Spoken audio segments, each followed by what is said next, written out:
네, 손재론 반갑습니다.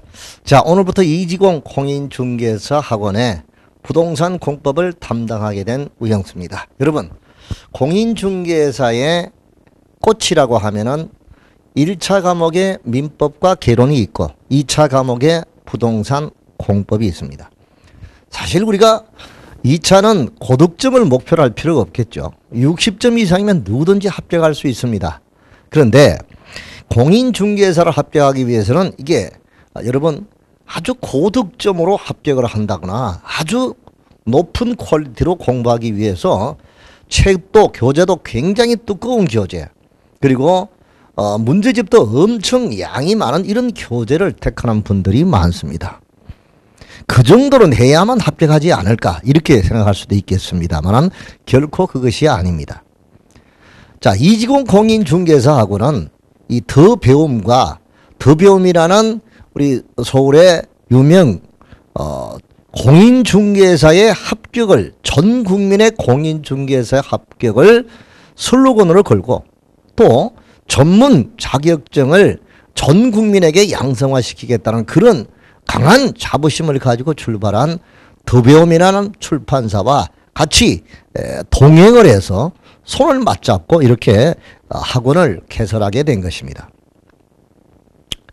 공인중개사 결코 어렵지 않습니다. 그리고 누구나 다 합격할 수 있는 국민고시입니다. 이 자격증, 오늘부터 여러분들도 이 국민고시 자격증에 대열해서 저와 함께 우리 스타 교수진들과 함께 손을 맞잡고 이지공과 함께 더배움과 함께 손을 맞잡고 이렇게 한 발 한 발 나아갑시다. 그러면 여러분 좋은 성적으로 합격할 수 있으리라 확신합니다. 자, 사실 중개사 시험은 여러분 1985년도 1회 시험을 기점으로 해서 지금 29회죠. 금년도 29회 시험까지 무려 34년이라는 시간이 걸렸습니다. 저도 34년 동안 공인중개사 부동산 공법을 강의하면서 수많은 우여곡절을 많이 겪어왔습니다. 그리고 그동안 수많은 합격생을 배출했습니다. 그 수많은 합격생을 배출한 노하우를 이제 여러분들에게 남기고자 합니다. 여러분 힘을 내시고 저와 함께 우리 더배움 이지공과 함께 여러분 합격할 수 있도록 최선을 다하는 그 대열에 같이 동참해 보도록 하시기 바랍니다. 자, 오늘 첫 시간은요, 부동산 공법 한방에 끝내기, 부동산 공법 강의 34년에 우영수 교수의 부동산 공법 한방에 끝내기라는 제목을 붙였습니다. 부동산 공법이 어려운 과목입니다. 그러나 아무리 어려워도 제가 이끌어주는 내용대로만 합격하면 공인중개사 공법은 그다지 어렵지 않습니다. 부동산 공법, 바로 부동산 공법은 결코 어려운 과목이 아니라 이해하고 사랑을 하면 반드시 80점을 맞을 수 있는 그런 아주 재미난 과목이죠.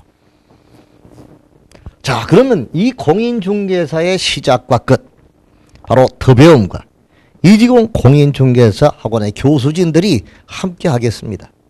여러분들과 같이 손을 맞잡고 지금부터 한 발 한 발 새 출발을 했으면 좋겠습니다. 자, 그럼 우선 부동산 공법을 우리가 제 과목이 부동산 공법이니까 부동산 공법을 먼저 이해하는데 첫 시간에 시간을 가졌습니다. 바로 부동산 공법이란 그 무엇이냐, 부동산 공법의 그 개념과 그리고 부동산 공법의 그 출제의 범위, 이걸 우리가 먼저 알고 출발했으면 좋겠습니다. 자, 부동산 공법은요, 첫 번째 부동산에 관한 법이라고 설명하고 싶습니다. 자, 부동산에 관한 법. 그럼 우리가 부동산이 무엇이냐 이거죠.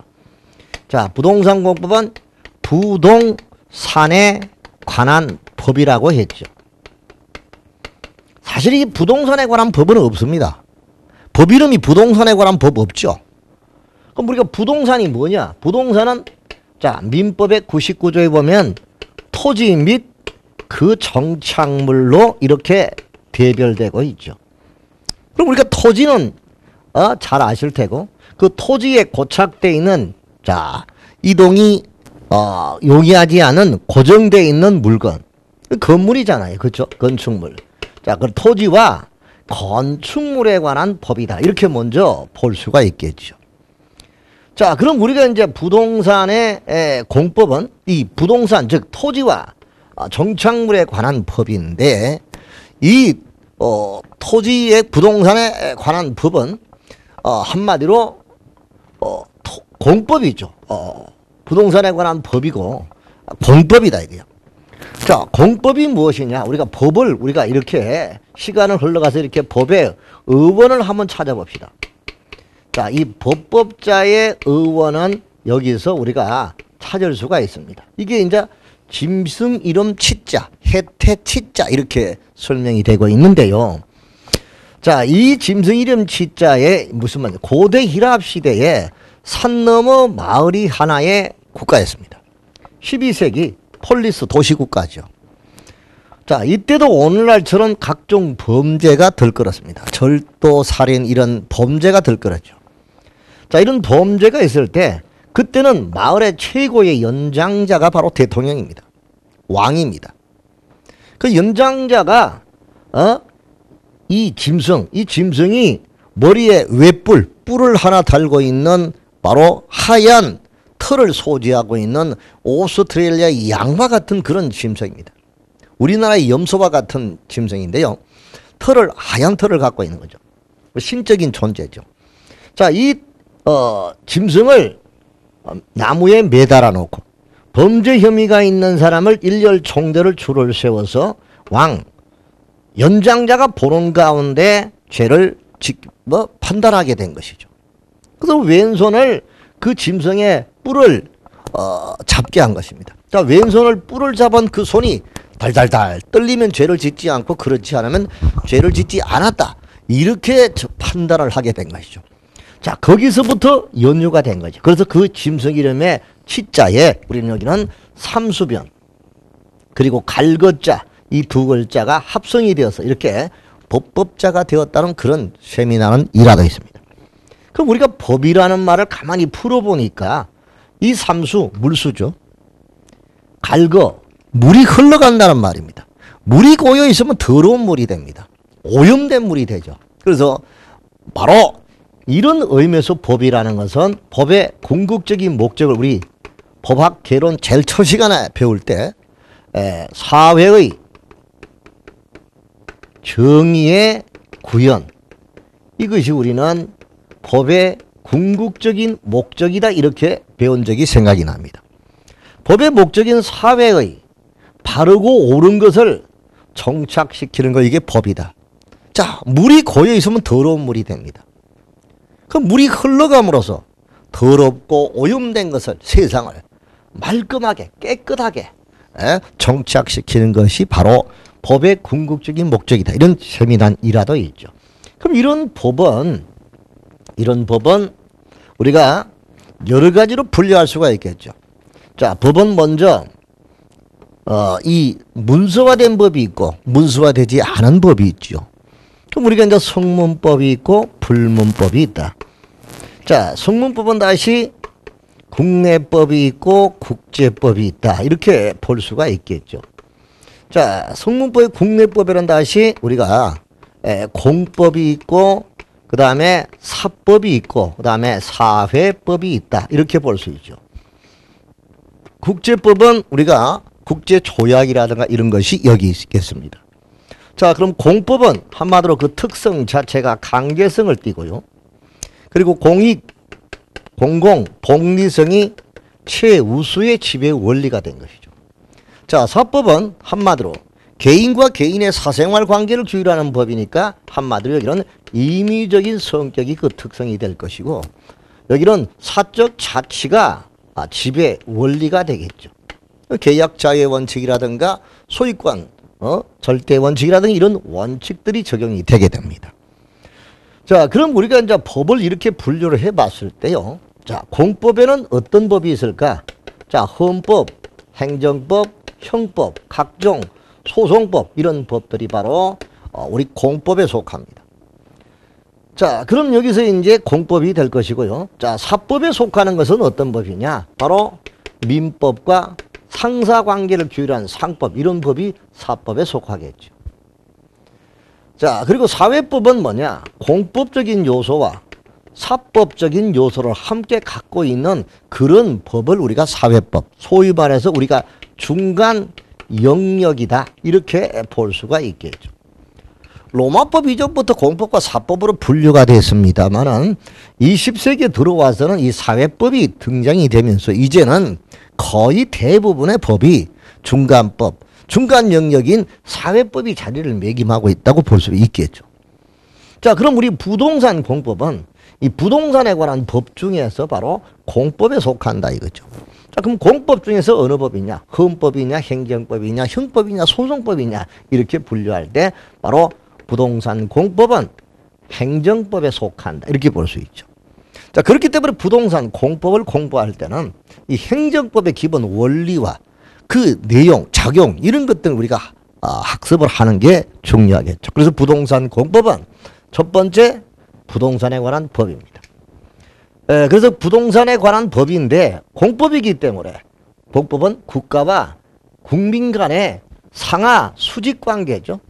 상하 수직 관계. 우리 민법은 개인과 개인의 상하, 대등, 평등 관계를 규율하지만 바로 공법은 국가와 국민 간의 상하 수직 관계를 규율하는 그런 관계가 될 것이고요. 그러니까 쉽게 말해서 내가 땅을 갖고 있다, 내 땅이다, 내가 마음대로 개발하면 안 되는 거예요. 여기는 아파트를 세울 수 있는 지역이 있고, 여기는 단독주택만 세워야 되고, 여기는 자 공장을 세울 수 없는 지역이고, 이렇게 국가가 부동산에 대하여 규제를 하는 것이죠. 그러한 법이 우리는 부동산 공법이다, 이렇게 볼 수가 있겠습니다.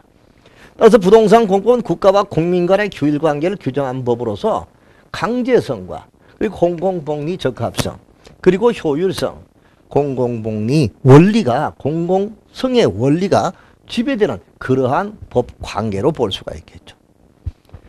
따라서 부동산 공법은 부동산에 관한 법 중에서 행정법이기 때문에 행정행위라든가 행정계획이라든가 행정절차, 이런 행정작용에 관한 그런 내용들을 우리가 알아야 된다, 이렇게 볼 수가 있죠. 자, 두 번째는요, 부동산 공법은 부동산, 즉 아까 부동산이 뭐라고 했어? 토지와 정착물, 건축물 했죠. 그래서 토지와 건축물인데, 자, 토지와 그 정착물, 그 중에 대표가 되는 부동산은 우리나라 땅덩어리입니다. 바로 국토입니다. 자, 국토가 뭡니까?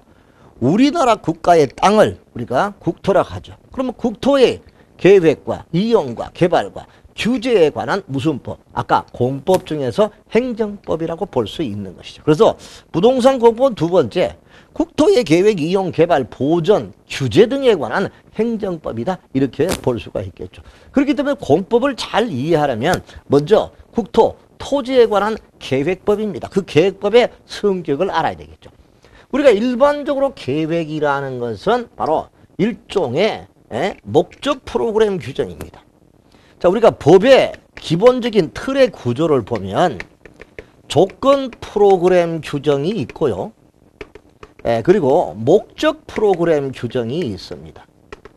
자, 조건 프로그램 규정이라는 게 뭐냐? 한마디로 이거는 조건과 결과의 모형을 이야기하죠. 그럼 목적 프로그램 규정은 목적과 수단의 모형을 의미한다, 이렇게 볼 수 있습니다. 자, 우리가 일반적으로 전통적인 법은 이렇게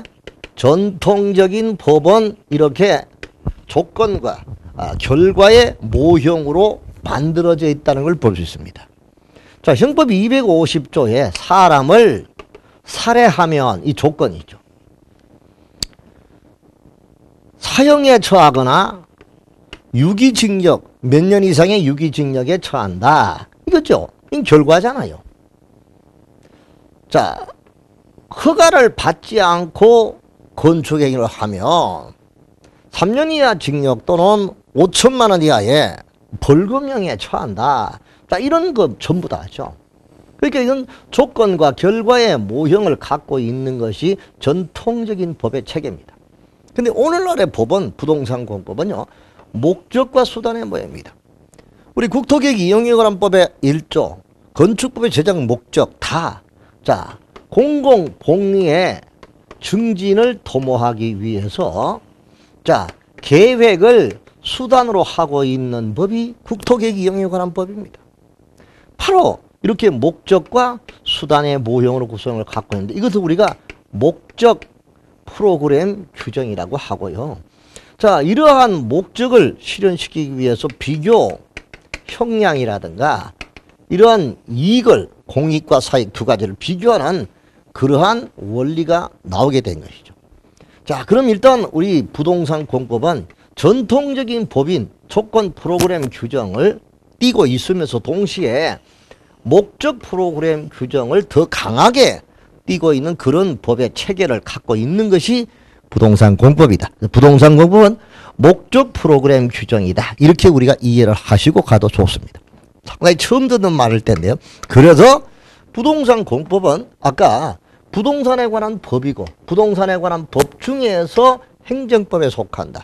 행정법이기 때문에 바로 토지에 관한 계획법과 행정의 작용에 관한 법, 공용 부담에 관한 법, 이런 것 등을 우리가 기본적으로 행정법의 내용을 정확히 우리가 알고 가는 게 좋겠죠. 자, 세 번째, 부동산 공법은 이런 부동산에 관한 공법적인 규정의 전부입니다. 그래서 우리가 법을 공법과 사법으로 나눴을 때 아까 사법은 개인과 개인의 관계를 평등 관계를 규율하는 법이라고 했고요.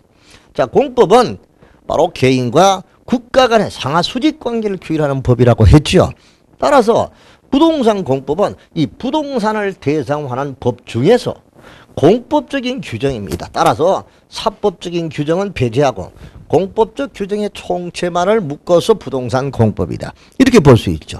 그럼 쉽게 말해서 내가 다 토지를 갖고 있고 농지를 갖고 있다. 그런데 그 토지 갖고 있는 구역이 바로 신도시가 개발이 되면서 투기가 일어난다. 그러면 이제 토지거래 허가 구역으로 묶어서 규제를 하죠. 이와 같이 개인의 부동산, 재산, 부동산에가 토지와 건축물, 정착물 이렇게 했죠. 그런 재산을 국가가 가만두지 않고 간섭을 하는 것이죠. 이렇게 하라, 이렇게 하지 마라, 이렇게 규제하는 법이죠. 그게 부동산 공법입니다. 따라서 부동산 공법은요, 부동산에 관한 법이고 부동산의 계획, 이용, 개발, 규제, 보존에 관한 행정법이고 세 번째, 부동산에 관한 공법적인 규정의 전부입니다. 따라서 사법적인 규정은 배제한 부동산의 대상으로 하는 공법적 규정의 전체를 부동산 공법이다. 이렇게 볼 수 있겠죠. 자, 그 다음에 부동산 공법을 우리가 공부하면서 첫 시간에 우리가 과연 공인중개사 시험에 부동산 공법이 어떠한 법이 있는가 이걸 먼저 알아야 됩니다. 저걸 알아야 우리가 반드시 저걸 깨부술 수 있겠죠. 자, 부동산 공법은요, 한마디로 일반적인 부동산 공법이 있을 것이고 그 다음에 제29회 공인중개사 시험 과목으로서의 부동산 공법의 범위를 나눌 수 있겠죠. 자, 일반적인 부동산 공법의 범위는 무려 10,000가지가 넘겠죠. 그 수많은 가지 법률 중에서 자, 우리가 법률 10,000가지가 넘는 법률 중에서 부동산 공법을 부동산을 대상으로 하는 법은 무려 한 10% 이상은 부동산 공법이 될 것입니다. 그 많은 법 중에서 공인중개사 시험 과목으로서 부동산 공법은 딱 6가지 법이 되죠. 그 6가지 법이 아까 토지를 대상으로 하는 공법이 있고 그 다음에 건축물을 대상으로 하는 공법이 있다고 했죠. 아까 토지와 그 정착물 이게 부동산이라고 했죠. 따라서 토지를 대상으로 하는 법에는 어떤 게 있느냐, 바로 국토의 계획 및 이용에 관한 법이죠. 이걸 이제 너무 기니까 줄여서 우리가 3글자로 통일화시킵니다. 국계법이라고 하죠. 그 다음에 신도시를 만들기 위한 도시개발법. 이것도 이제 줄여서 3글자로 개발법이라고 칭합니다. 자, 그 다음에 이제 도시 및 주거환경 정비법인데 이것을 우리가 일명 정비법이라고 합니다.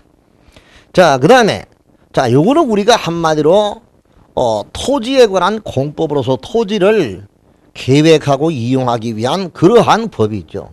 근데 반면에 토지를 보존하기 위한 법으로서 농지법이 있습니다. 그렇죠. 요거는 우리가 이제 개발과 이용과 계획을 수립하는 그러한 법이라고 볼 수 있겠는데, 농지법은 보존을 위한 그런 법이라고 볼 수 있겠죠.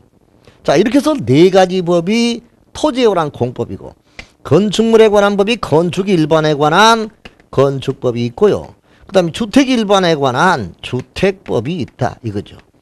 그럼 이제 이게 바로 6과목. 이게 우리 공인중개사 시험 과목으로서의 부동산 공법은 6가지 법률로 구성이 되어 있죠. 자, 그럼 우리가 한번 보게 되면 공인중개사 시험 과목으로서 부동산 공법은 토지에 관한 공법과 건축물에 관한 공법으로 나누고, 토지에 관한 공법에는 자, 국토계획 이용에 관한 법, 이게 30%가 출제가 됩니다. 12문제가 출제가 되죠. 그 다음에 도시개발법에서 15% 6문제, 도시 및 주거환경 정비법에서 15%에서 6문제, 그 다음에 보전에 관한 농지법에서 2문제가 출제가 됩니다. 그래서 토지에 관한 공법 중에서 공법이 40문제 중에서 얼마가 출제가 되느냐, 몇 문제냐 이거죠. 그럼 이 26문제가 출제되죠. 그래서 토지에 관한 공법에서 26문제, 자 26문제가 출제가 되고요. 그 다음에 나머지 14문제가 건축물에 관한 공법이죠. 자, 그럼 건축물에 관한 공법은 건축 일반에 관한 건축법, 주택 일반에 관한 주택법이 되겠죠. 그럼 건축은 문자 그대로 30채 미만입니다. 소규모로 하는 것이니까 건축 행위가 되겠죠. 그런데 집을 30채 이상 대규모로 건설한다 이럴 때는 주택 건설 사업이라고 합니다. 이거는 건축이라고 하고 이거는 사업이라고 하죠. 이거는 사업계획 승인받고 이거는 건축 허가받고 하는 겁니다. 그렇죠. 자, 그래서 주택 일반과 건축에 관한 것이 각각 7문제씩에서 14문제. 자, 국계법에서 12문제, 개발법에서 6문제, 그리고 정비법에서 6문제, 농지법 2문제, 이렇게 해서 토탈 40문제가 출제가 되는데, 우리가 첫 시간에 공부할 때, 우선 학원에 와서 공부를 할 때요, 부동산 공법은 몇 가지 법으로 구성이 되어 있다. 이 정도는 알아야 되겠죠. 그래서 줄여서 이거 국토의 계획 및 이용에 관한 법, 이거는 국토의 계획과 이용에 관한 법인데, 우리나라 국토 안에 있는 땅을 계획적으로 그리고 이용하기 위한 규제에 관한 법, 이것이 국계법인데, 줄여서 국토의 계획법의 국자, 계획의 계자, 그리고 법, 그래서 국계법, 이렇게 세 글자로 통일을 시켜봅니다. 그 다음에 이제 도시개발법이죠. 이거는 신도시가 만들어지는 거죠.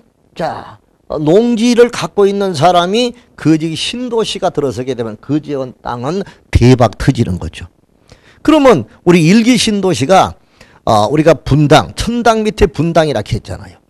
그 다음에 삼본, 평천, 그리고 중동, 그렇죠. 경기도 일산.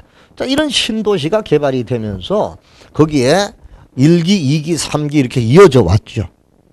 이런 신도시가 들어설 때 그 사업의 절차를 정한 법이 우리는 도시개발법이 되고요. 여기는 6문제가 출제되는데 이것도 범위가 기니까 줄여서 세 글자로 개발법이라고 합시다. 그 다음에 도시 및 주거환경 정비법은 노후된 주택이나 건축물을 철거하고 새롭게 새 단장하는 재건축이라든가 그 지역 전체를 확 밀어버리고 새롭게 단장하는 재개발 사업, 이거죠. 종전에는 우리 작년도까지만 하더라도 이 정비사업은 한마디로 사업이 6가지 사업이었습니다. 6가지. 그 6가지 사업이 우리는 주주주 도주가였죠. 6가지 사업이었는데, 자, 금년도부터는 그 공법의 정비사업은 3가지로 총이됐죠.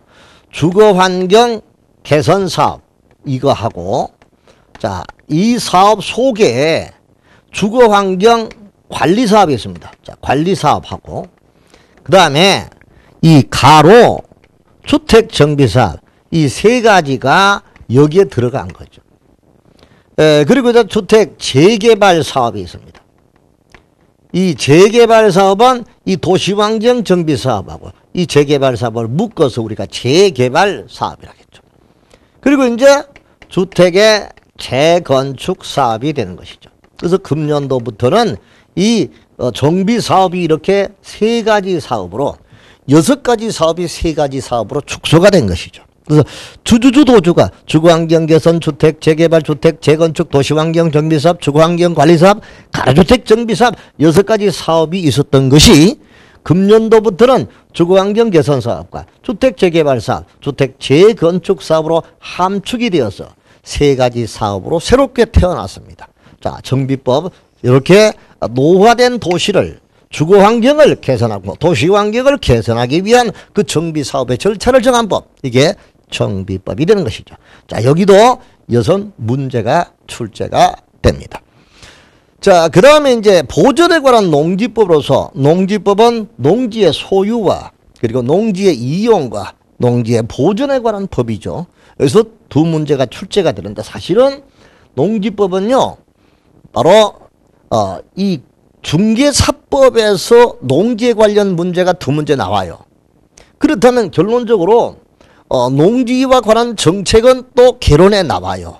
부동산학 개론. 그래서 이 공법을 제대로 하면은 부동산학 개론하고 중개사법이란 2차 과목에 많은 도움을 줍니다. 그래서 농지법은 우리 중개사 공법에서는 2문제밖에 출제가 되지 않지만요, 실제로 중개사 시험에서는 한 4문제 정도 출제되는 아주 중요한 영역이다, 이렇게 볼 수가 있겠죠. 자, 그래서 토지에 관한 공법에는 국계법에서 12문제, 개발법에서 6문제, 정비법에서 6문제, 농지법 2문제, 이렇게 해서 토탈 26문제가 출제되는 파트다, 이렇게 볼 수가 있는 것이죠.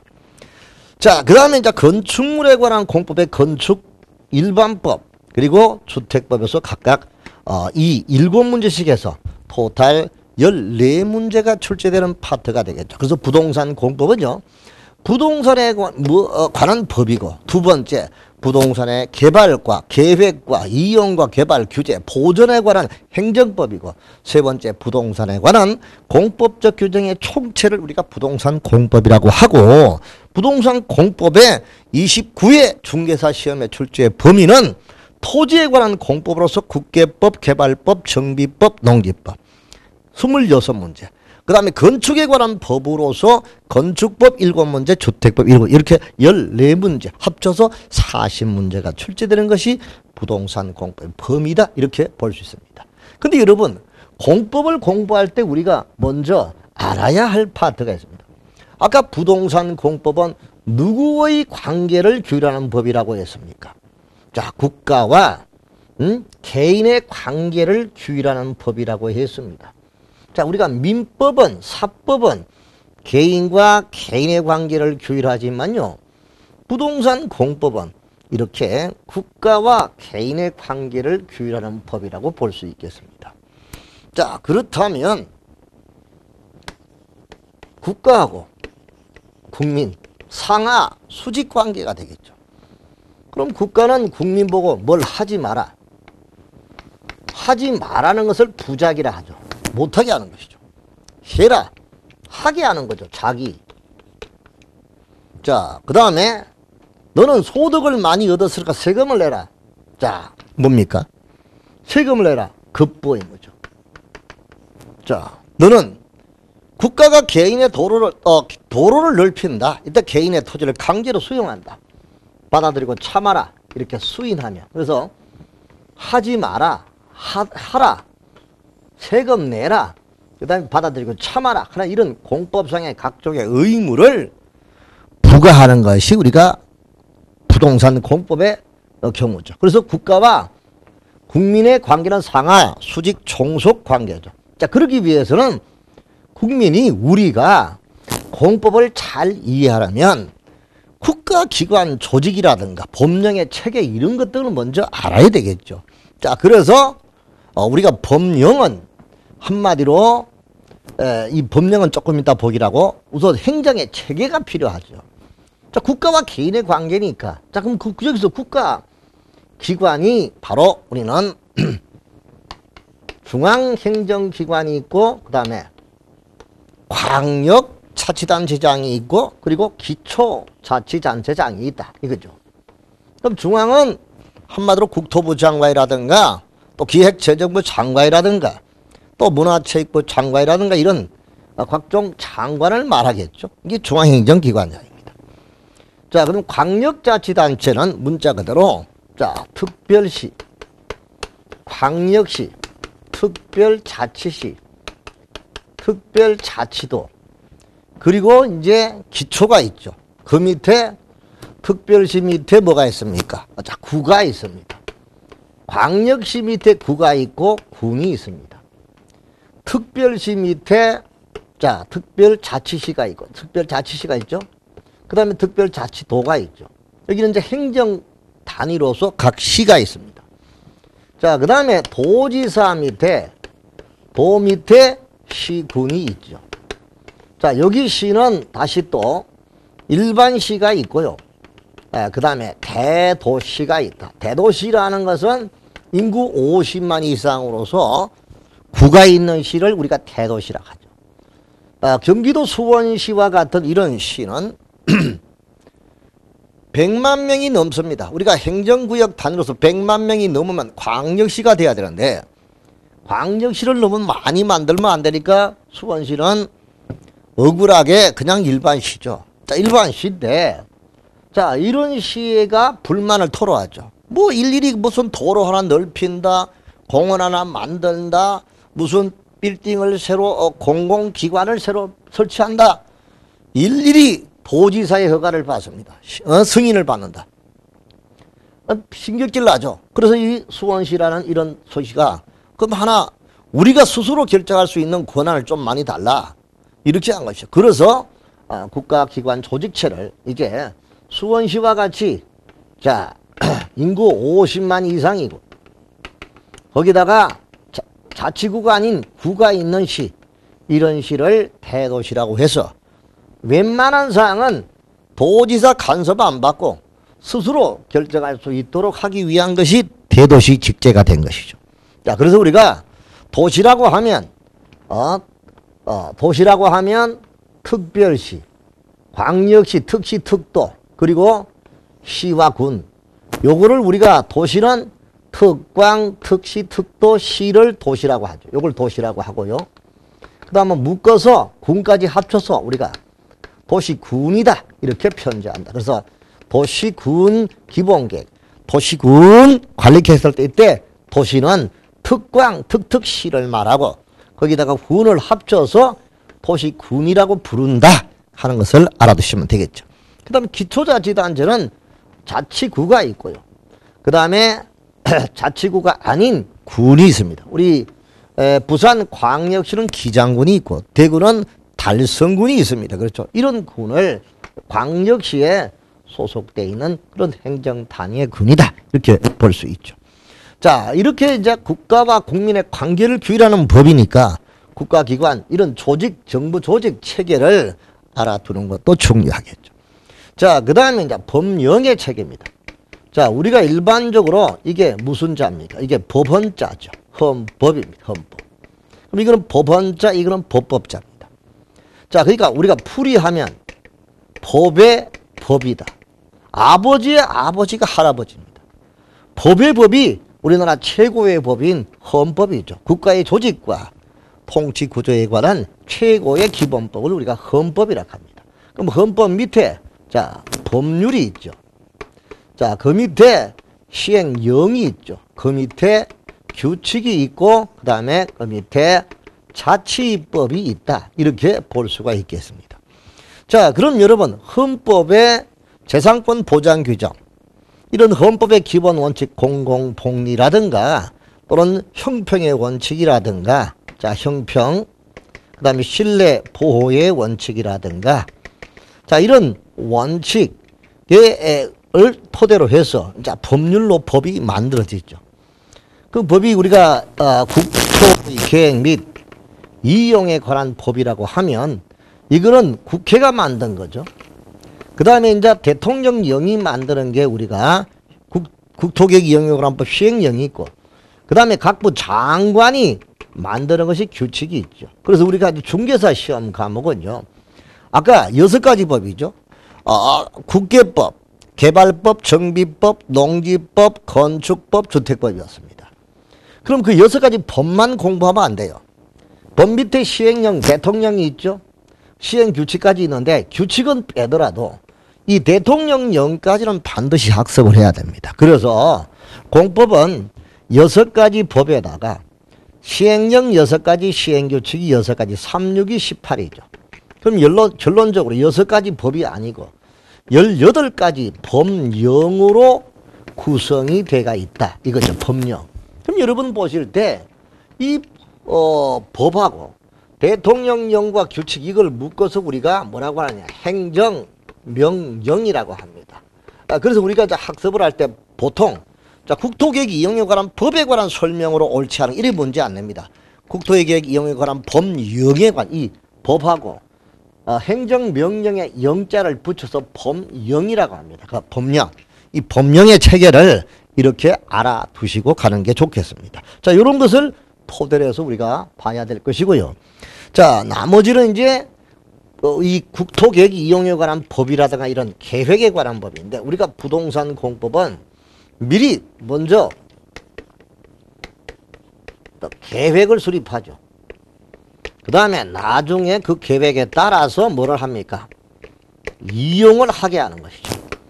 자, 먼저 계획을 수립하고 나중에 그 계획에 맞게끔 이용하기 위한 법이 우리 부동산 공법의 전부라고 볼 수 있겠습니다. 그래서 계획의 체계와 자, 이런 이용의 큰 틀을 우리가 알고 학습하면 좋겠는데 요거는 본 강의할 때 세세히 들어가면 될 것이고 일단 첫 시간에 부동산 공법을 공부하는 데 있어서 공법이 어떤 과목이고 자, 공법은 몇 가지 법률로 구성이 되어 있다.